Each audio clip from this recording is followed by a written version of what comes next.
আলহামদুলিল্লাহ, শীতের দুপুরে চলে আসলাম পিঠা বানানোর জন্য।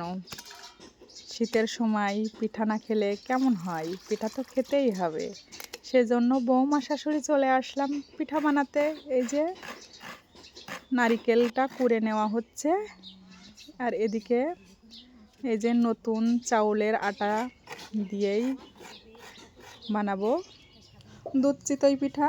এই যে পরিমাণ মতো লবণ, কোরানো নারিকেল দিয়ে নিলাম। এই যে এবার গরুর দুধ গরম করে নিব। এই যে খেজুরের গুড়টি কিন্তু অনেক চেন, নতুন খেজুরের গুড় বলে কথা। আর এদিকে এলাচ ফল, তেজপাতা দিয়ে নিলাম।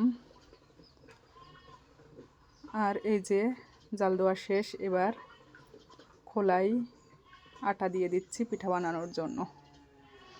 তো দেখি আমাদের পিঠা কেমন হয়। আলহামদুলিল্লাহ, পিঠাগুলো অনেক সুন্দর ফুলেছে। এই যে, আর পিঠার ভিতরে তো কোনো আটাই নেই। আর এদিকে তাসফি আবু, আমি, বৌমা মিলে খেয়ে দেখলাম কেমন হয়েছে। মাশাআল্লাহ, অনেক সুন্দর হয়েছে পিঠা। আর এদিকে দুধ চিতই পিঠা বলে কথাই, যে দুধে ভিজাতে দিলাম পিঠা। তো দেখা হচ্ছে পরবর্তী কোনো নতুন ভিডিওতে। আল্লাহ হাফেজ, আসসালামু আলাইকুম।